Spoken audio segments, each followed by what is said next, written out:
Right, so Is that okay? It's being recorded now. Yeah, thank you. Fab. And can you see my slides? No. at the moment, so if you can try sharing again.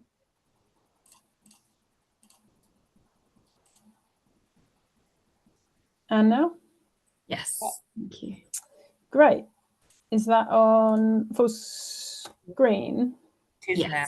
All right, wonderful. Okay, hopefully it's recording and hopefully we're back on full screen, but just interrupt me if not.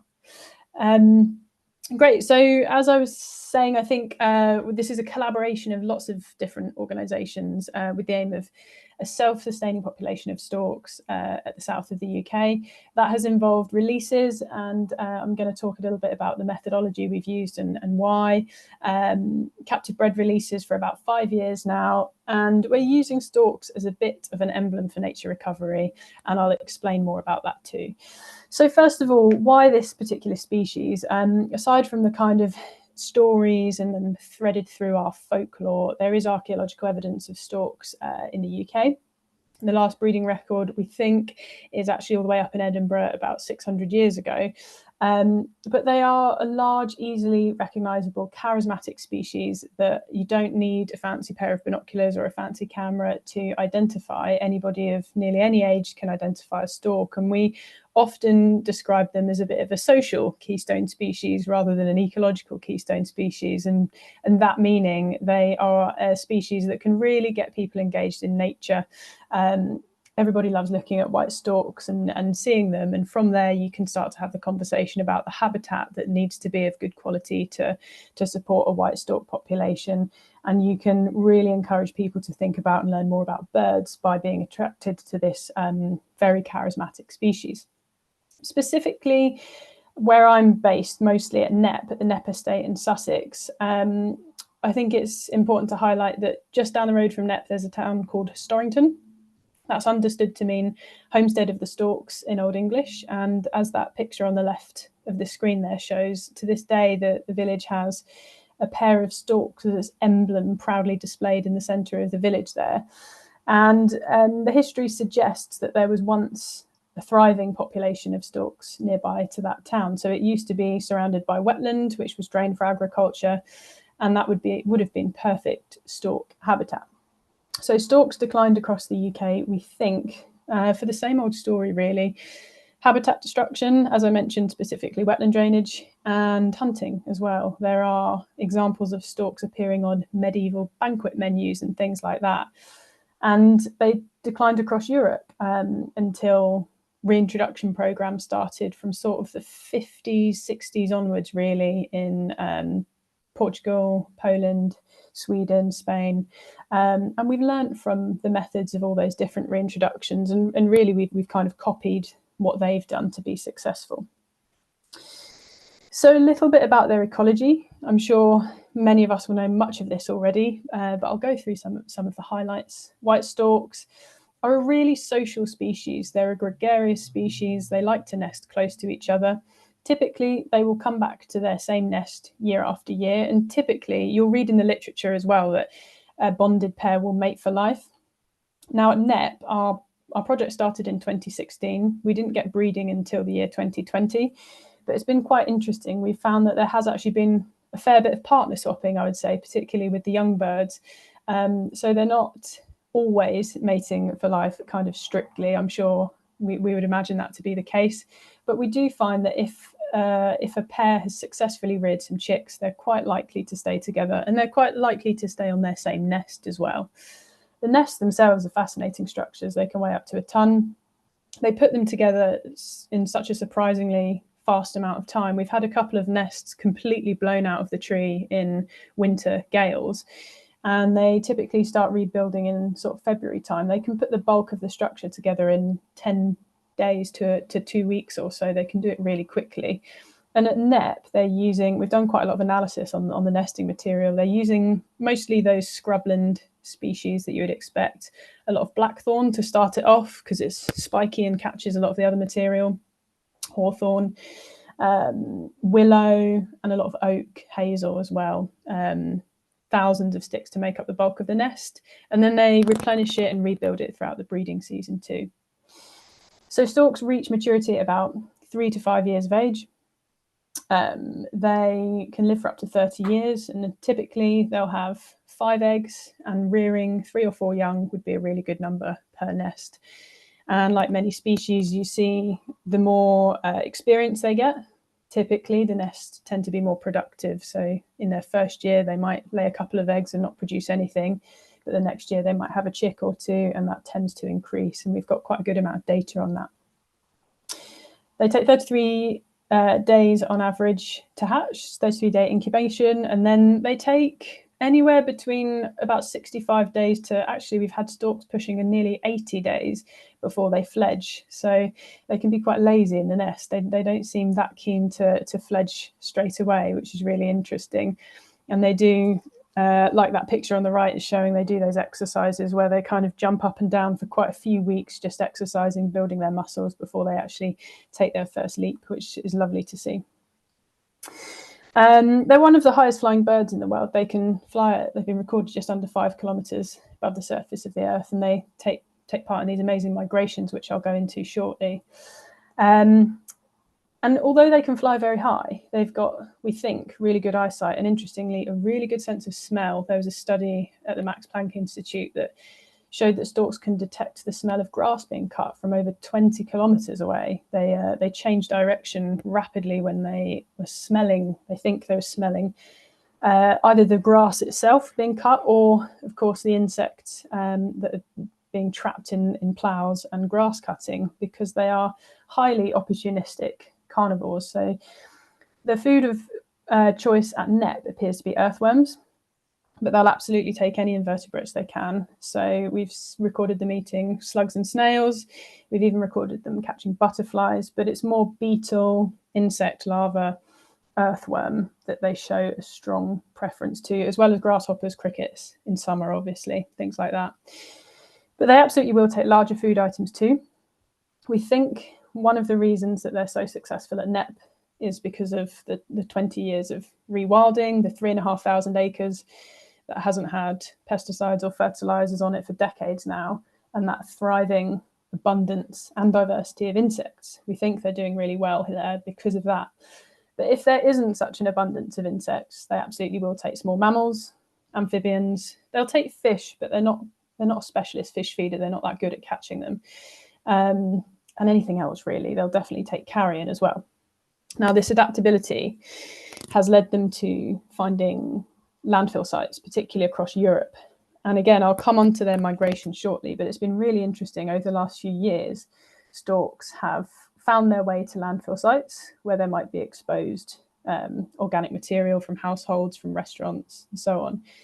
And not only are they stopping there for longer and longer times on migration, but in some cases, there's a big landfill site outside Madrid. There's another one in France, and there's one in Morocco, which I'll talk more about.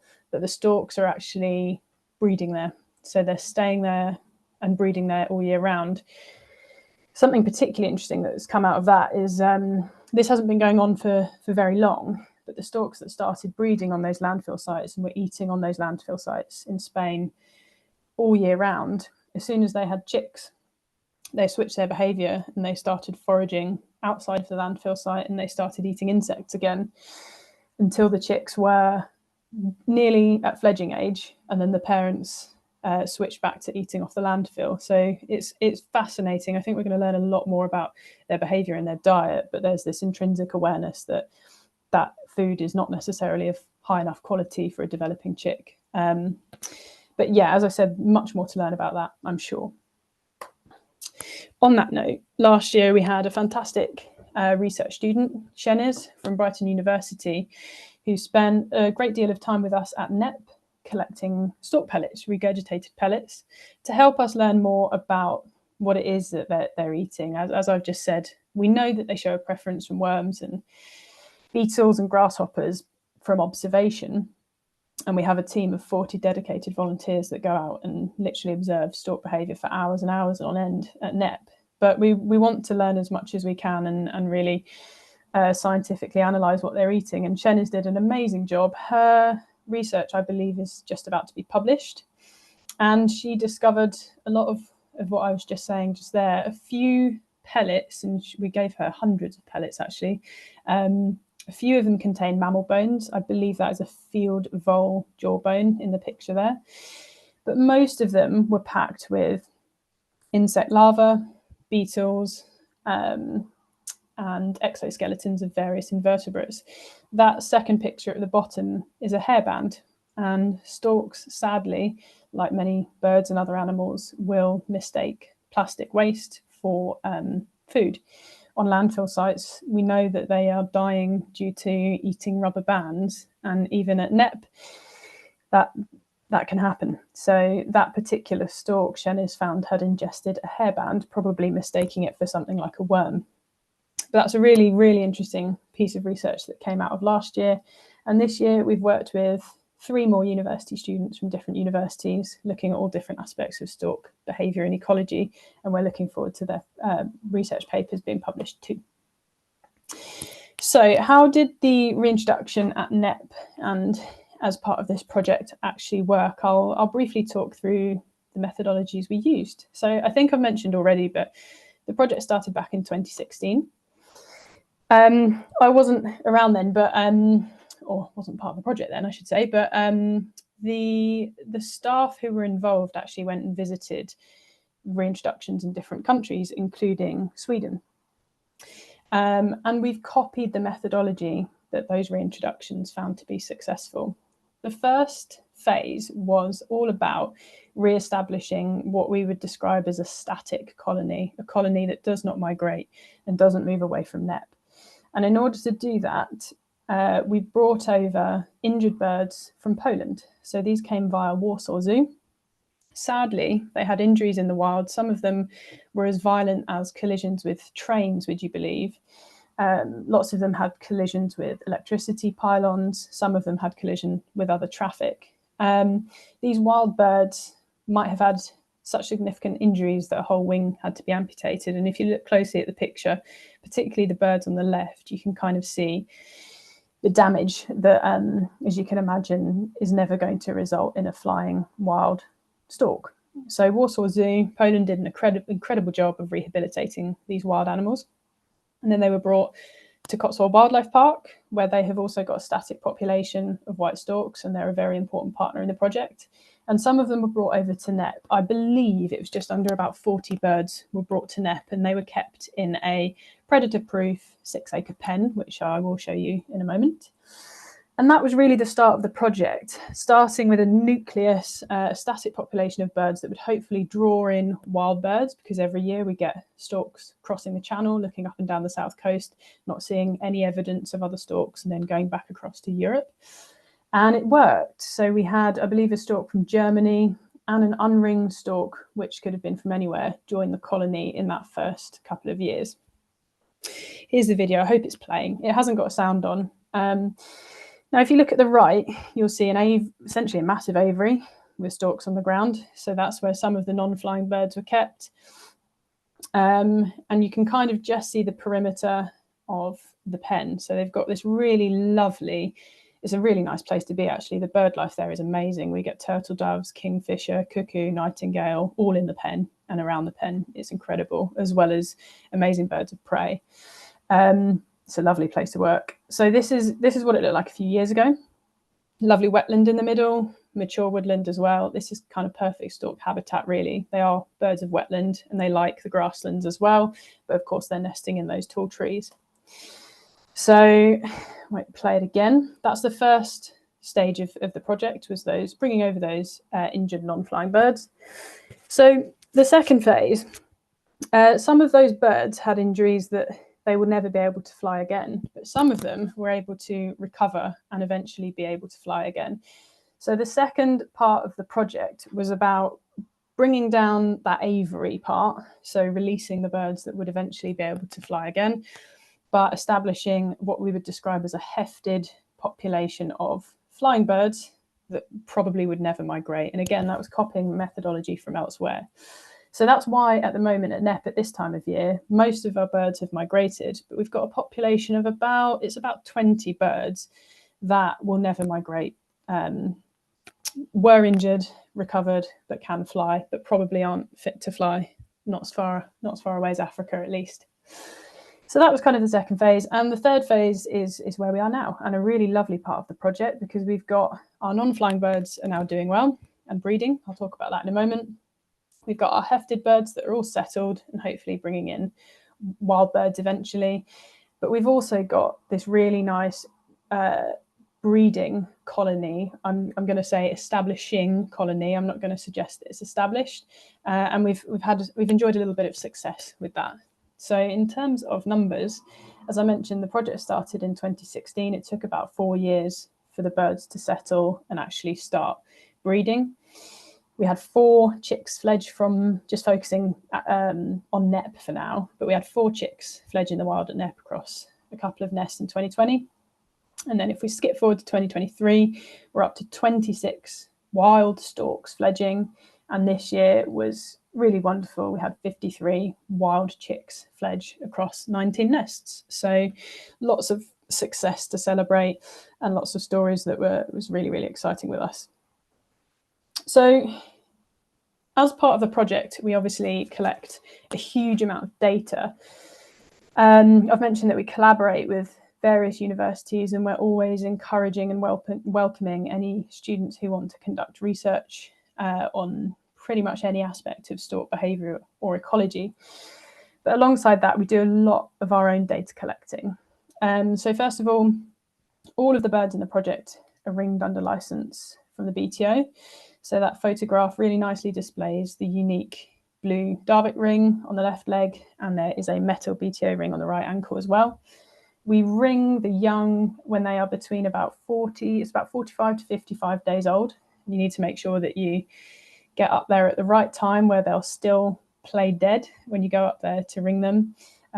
But obviously, if you leave it too late, you run the risk of them fledging early and disturbing the nest. And if you go up there too early, then the legs aren't developed. So in order to make sure that we are doing this at the right time, again, we rely very heavily on volunteers who are monitoring nests. We also take drones up to monitor. Usually we do it about 3 or 4 times a year to count egg numbers and look at chick development. And we have a number of camera traps set up around the estate as well to collect as much data as we possibly can. That's kind of a snapshot of what it looks like doing the ringing. So we've got a fantastic tree climber and bird ringer called Jeremy. He's at the top left there. We've also got an amazing guy called John who brings his very fancy cherry picker so that we can actually access these nests. Some of them are over 20 metres up in oak trees. All of them are in mature oak trees this year. In the past, they've used pine, and one year they actually nested on the castle at NEP. We don't know why, but they've stopped doing that, and they're all now nesting very close together, all of them in those lovely veteran oak trees. So we have to go up to the nests, which is obviously a very exciting part of the year for us in the team. It might look and maybe sound a little bit silly, but we do use IKEA bags because they happen to be the right strength and kind of size to take a 3.5 kilogram stork chick. I say chick, but they're obviously quite big. And the nice thing is they typically just play dead when you go up to the nest to take them out. We take lots of biometrics. We take a feather sample for genetic testing of sex. So we've got a really good record of data of every single one of the young that we produce. We ring them and then we pop them back in the nest again.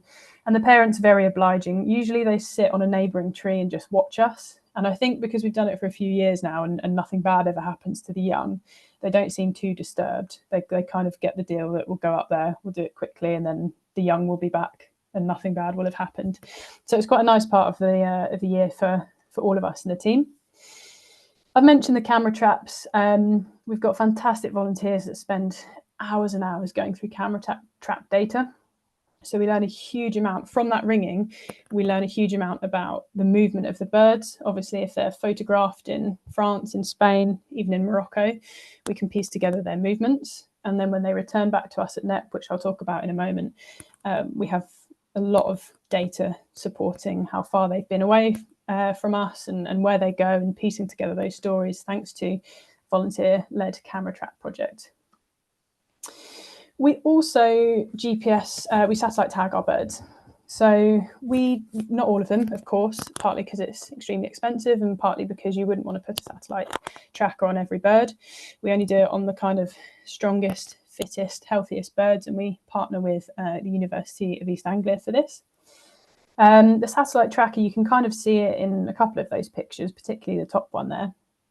It's a solar panel device.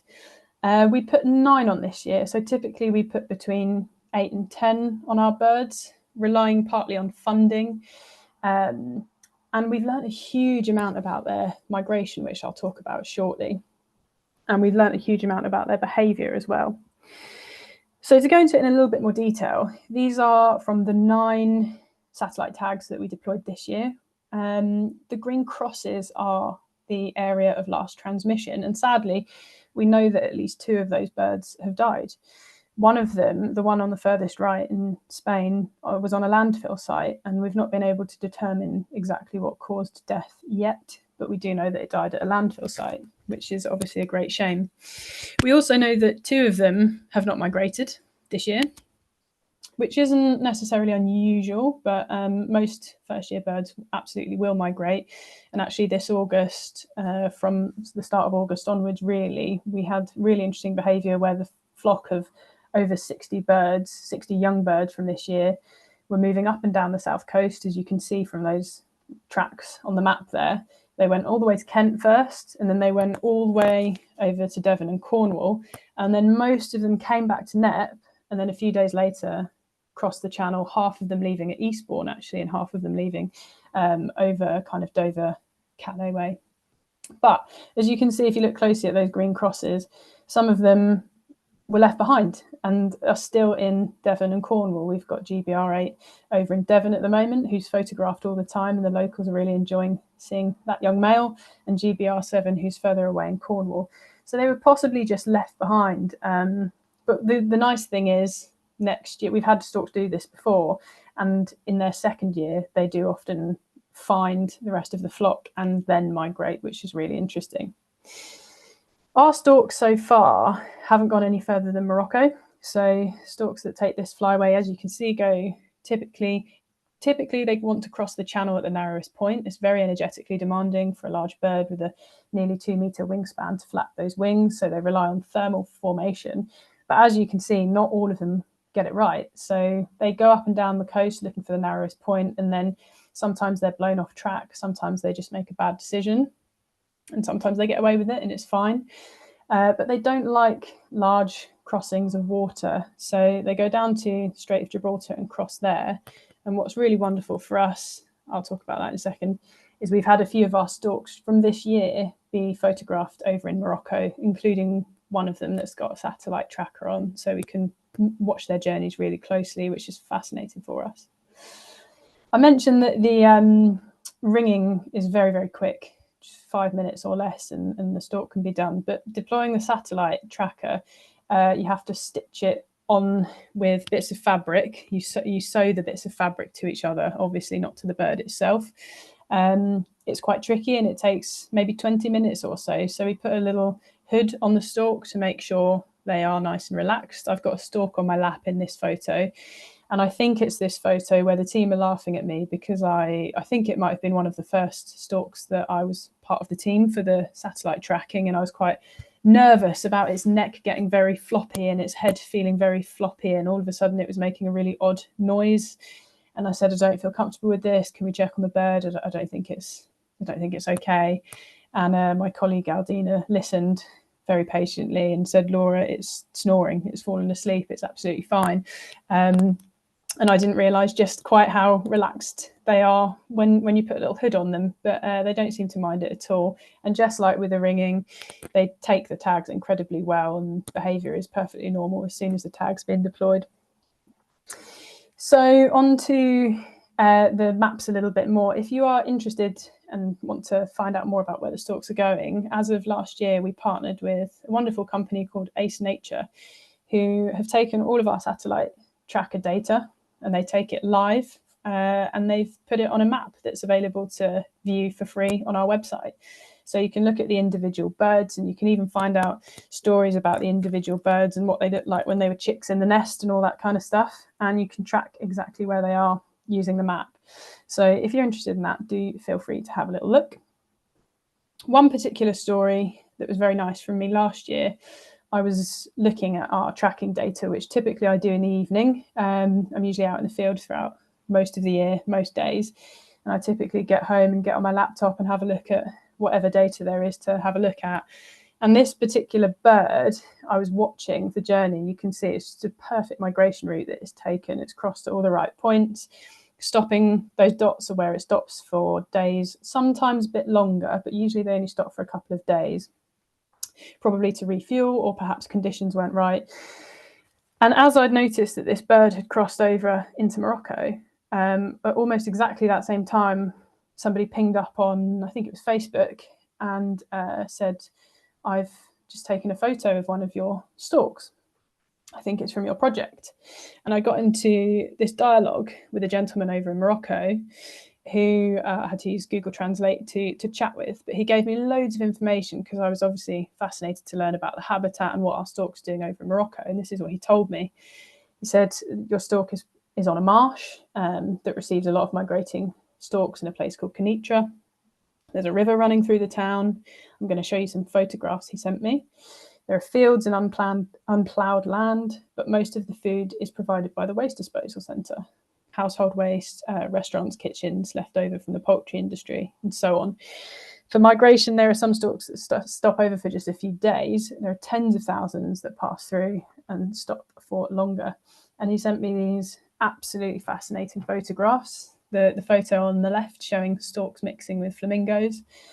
And I think it's the photo on the right. We'll have to take his word for it, but I'm sure it was that one where he told me that it's one of the, either the third or fourth from the left is our actual project stork. But I'll take his word for it because he sent me a photograph of the ring. So it was really, really wonderful for us to make these connections and start thinking about reaching out to communities, not just in the UK, but across continents, countries and even continents is a really wonderful thing for us to start thinking about. This year, for the first time in the project, we've known about this migration for a while, but for the first time we had a migratory bird return and actually breed. And we pieced together all of the information that I've kind of been explaining. So photographs from social media, photographs from our website, and images from our camera traps at NEP, and we pieced together this incredible story where we had a male hatch at a nest in NEP in 2021, photographed in Morocco in 2022 in November. He came back, built a nest, but nothing happened, and then was photographed in Spain the next year, came back to NEP at the start of March in 2024, paired up with a known female and has bred, producing 2 chicks. And that photograph of that lovely oak tree taken with a drone this year, the most, well, maybe not the most prominent nest, but the nest on the left in that photograph is his nest. So it's the first time in the project that we've had that kind of full circle moment where the stork, born in the wild, hatched in the wild at NEP, has gone off, migrated, returned and bred. And we hope that next year we'll see more of that. I can't remember if I've mentioned, but they typically take 3 or 4 years or maybe more to actually reach breeding age. And they do what we like to describe as an extended gap year. So they'll go off in their first year and then they explore, they go all the way to North Africa, they explore Europe. And when they get the urge to breed, typically then they'll come back to the colony that they were hatched in. And that's exactly what this GB6N has done. So we hope that next year we'll get even more. I'm slightly conscious of time, but I did want to show you just a nice story from another bit of technology that we've deployed this year. We put a live camera on a stork nest. We have tried to do this in the project before, but this year it worked for the first time, which is really nice. We worked with a fantastic company called Wildlife Windows, who came in freezing cold January to crawl up a tree and put the camera up. And I'll just show you, I know the audio is not great, but I'll show you a couple of clips just because there were some really lovely bits from our live camera.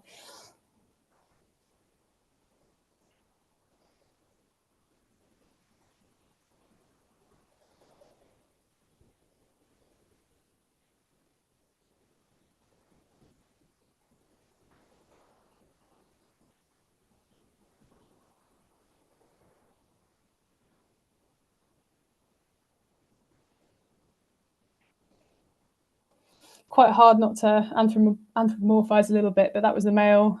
With the female, she was incubating eggs at that point in time, tucking her in with some lovely nesting material.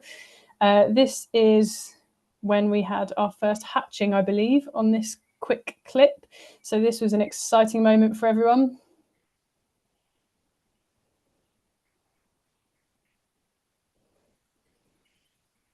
You can just about make out a chick at the bottom there.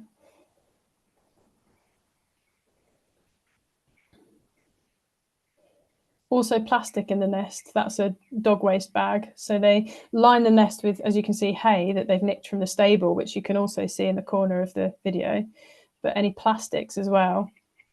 And that's the male returning with some dung from the stable. Skipping forward a couple of weeks, that's what they look like at only 2 weeks old. So we're in April at this time of year. Notice all the flies buzzing around the nest as well. Male bringing more material in.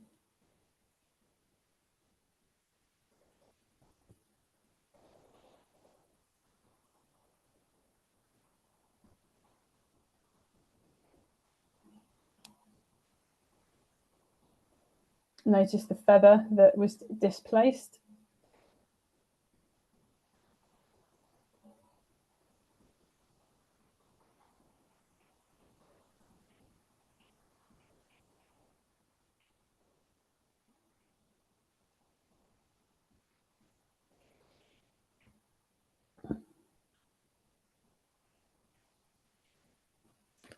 And the argument they have over where they place it. And then just finally, I won't play this whole one, but this was a really lovely moment for us. So four eggs were laid, 4 eggs hatched, and we had all 4 of them fledge. And this was the moment, the first one, there ended up being 3 females and 1 male on this nest. As you can see, they've got the rings on. The first moment one of them fledged, at this point, there was a few thousand viewers to the live camera. So lots of people really happy, lots of excited messages coming in. And for me, it was really amusing watching the other 3 juveniles as they kind of watch this female do a couple of laps of the nest. And it takes a few minutes, so I won't play the whole thing, but she eventually does a crash landing. And then the others subsequently go and attempt to fly the next day, which is really nice. So I'll round it off because I know that we wanted to have time for Q&As, but the aims of the project is absolutely about the science, absolutely about the priority is the establishing of this colony of wild storks, as I've described. But broader than that, the aim of the project is to really engage with as many different people as we possibly can and get lots of different people excited, not just about storks, but using stork as an emblem for nature recovery. And as you can see, we've had lots of different schools on site. This year we've reached directly just over, I was doing the maths the other day, actually, it's 1,600 children we've had on site to learn about storks. But of course, you end up talking about all the other incredible species and the habitats that storks need. So that's the really lovely bit for me, is getting young people involved in the project and getting them excited about nature and ecology.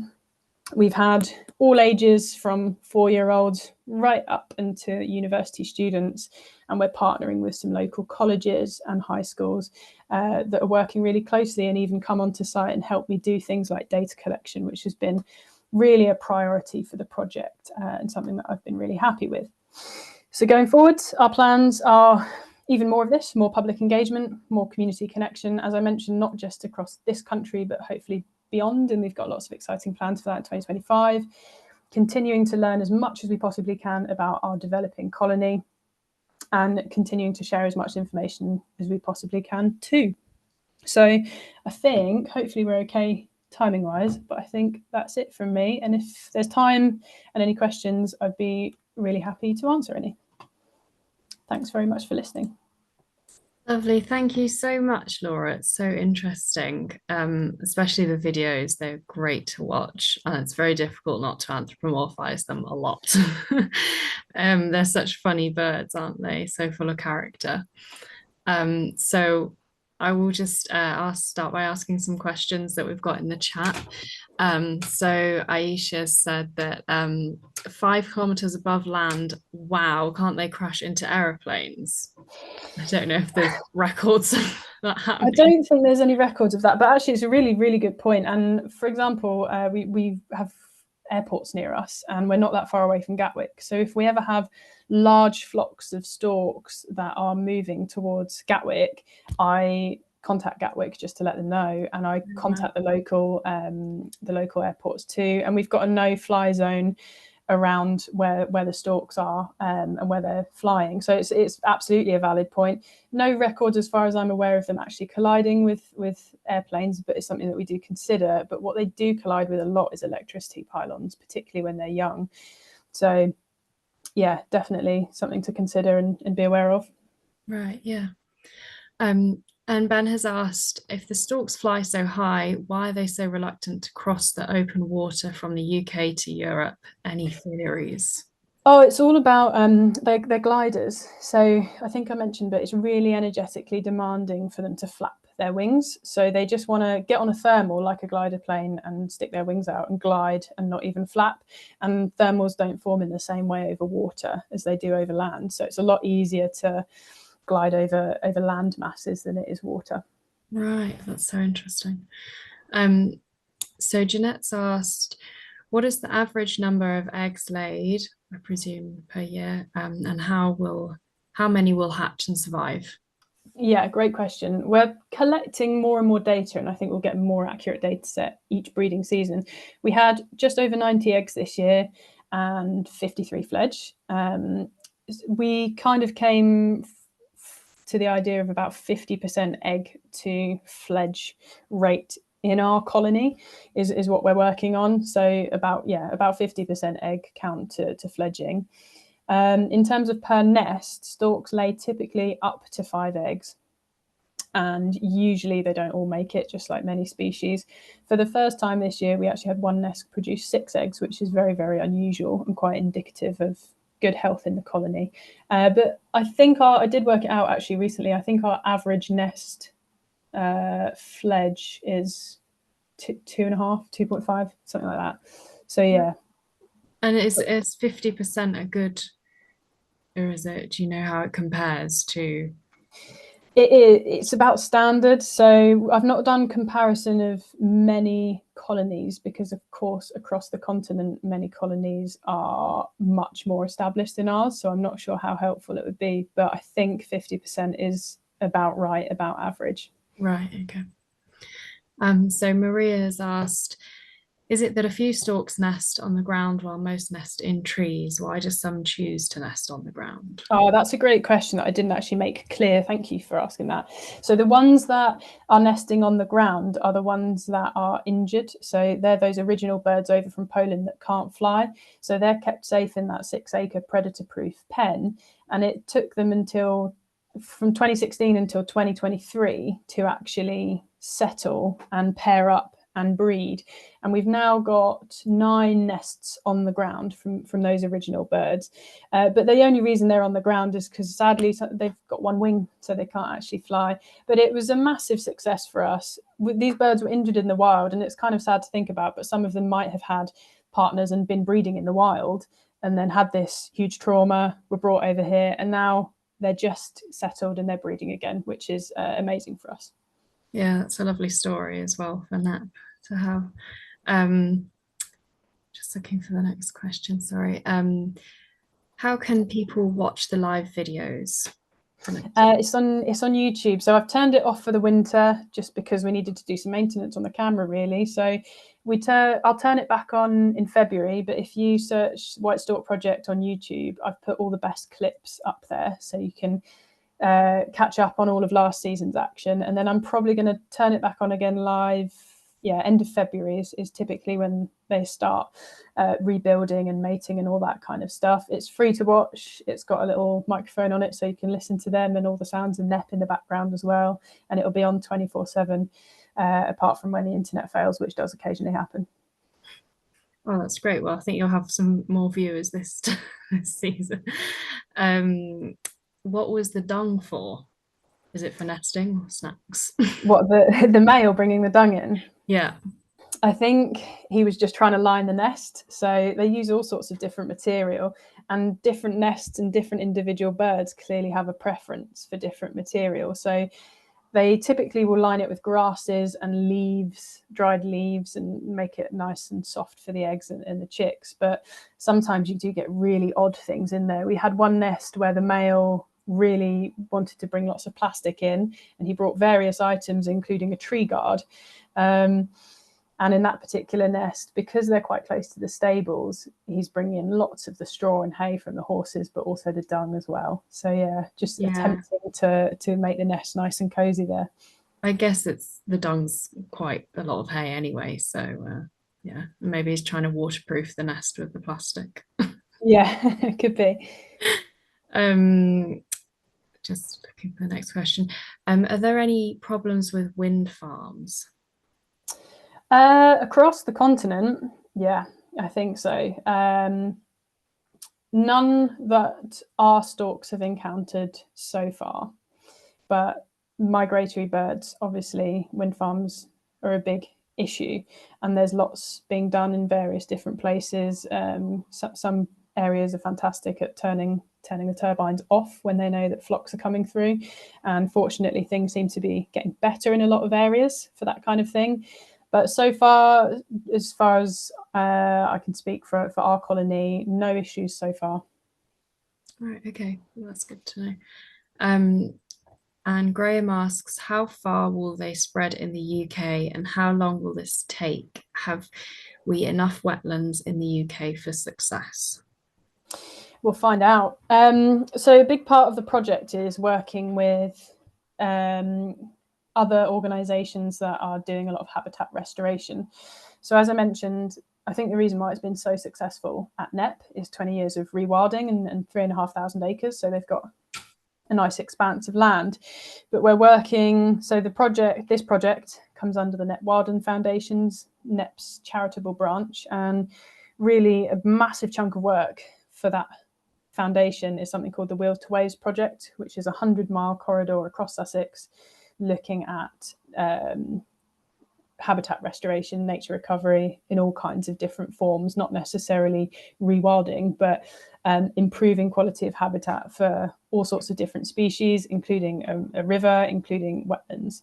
So a big part of my work is going to landowners, going to community groups, and working with the Wheel to Waves project to make sure the nearby vicinity is as stork and nature friendly as it possibly can be. And we've just had such a fantastic response to that, and it's been great. But again, it does take time. We're totally aware of that, and it does take a lot of space too. So I hope that sort of answers that question. But there's lots of work being done in the background to preserve habitat. Yeah, thank you. Not a question, but Polly said that she's watched them gliding into artificial nests in Belgium. Yeah, it's so interesting. At the start of this project, as part of copying the methodology, we constructed the exact same platforms that they use in Sweden, in Belgium, in lots of different, in Portugal as well, excuse me, exact material, exact height, everything. We put up a dozen different platforms across the estate, and they've completely been ignored. And we don't really know why. So we know that they use them in other countries, but in our colony, I suppose they just prefer the oak trees. So they are exclusively using these lovely big oak trees at the moment. But those platforms are still there, and we've put them in all kinds of different places. So often people will point at them and say, why aren't your storks using that yet? And I just say, I don't know. But maybe they will, maybe they won't. Maybe they'll carry on using the oak trees for now. They're picky. We've got high standards. Yeah. So Shan asks, do our UK storks exhibit brood reduction behaviour to enhance the chances of survival for their remaining offspring? I saw an unfortunate video of one doing so on the internet. We've seen it once, but it probably does happen. We try and monitor, as I've said, we try and monitor the nest as much as we possibly can. But once this year, we saw a female throw a chick out of the nest, and it was quite distressing. We managed to collect the chick, and we do, as I've mentioned, we try and learn as much as we possibly can about everything in the project, and we managed to get a post-mortem for it, and it had digestive issues. So that chick was really, really underdeveloped compared to the other. That was the fourth. There were 3 in the nest that were developing really well, and that was the 4th one. So the parent threw it out of the nest. So it's something that's really well documented in this particular species everywhere. But it's something that we've not seen a lot of, but we have seen it in our colony already. So yeah, the answer is yeah, it does happen. Yeah. You've kind of answered this one already, but Katrina's asked, would the storks from ground nesting broods go on to build nests in the tops of trees? So I suppose they would, if they could. We think so, yeah. So it was just amazing last year that the ground nesters fledged 3 chicks for the first time, and lots of people were saying, will they fledge at the same time? Will they fly in a normal way? And then if they can, will they migrate alongside the other storks? And up until we saw it happen, I was kind of saying, this is what we think will happen, but we just don't know. And what we found was that they fledged completely normal age. It was amazing. For them, fledging was just walking off the nest. They learned to fly at a really normal timeline, and they migrated. That, for me, that was just such an exciting thing. So the parents will always still be at NEP, but their youngsters are off, and one of them's in Morocco at the moment. So building on from that, I would imagine that when they reach breeding age at 3 or 4, they will probably just build their nests in trees. Right, yeah, that must have been a great full circle moment. Lots of people saying fascinating talk, hugely knowledgeable, positive, thank you. Someone's asked, how do people visit?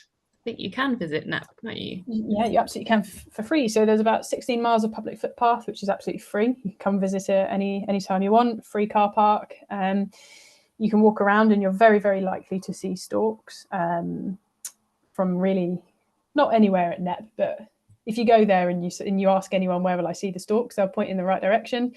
If you want more of a behind the scenes tour, you can book onto a safari, which is available on the NEP website, or you can get in touch with me via email or whatever, and you can come and visit the project. So yeah, lots of different ways to see it at any time of year. I'd obviously recommend coming in spring when it's not freezing cold and there's lots of exciting behaviours to see. Yeah, definitely. Okay, well, unless anyone, I'll just give it a second to see if anyone else has any questions, or if you want to unmute to ask a question. But otherwise, doesn't seem like there is.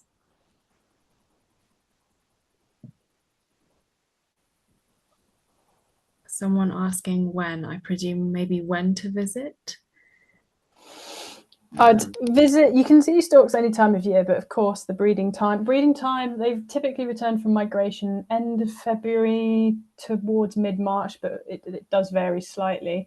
And then from then on, they leave in August. So anytime between February and August, you'll get lots of storks and lots of interesting behaviours.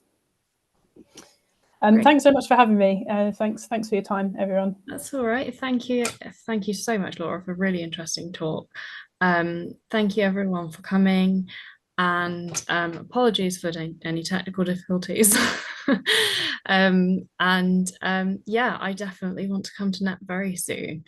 I've not been, which is terrible because I heard so much about it for several years now. So yeah, everyone get down to NEP, try and see the storks.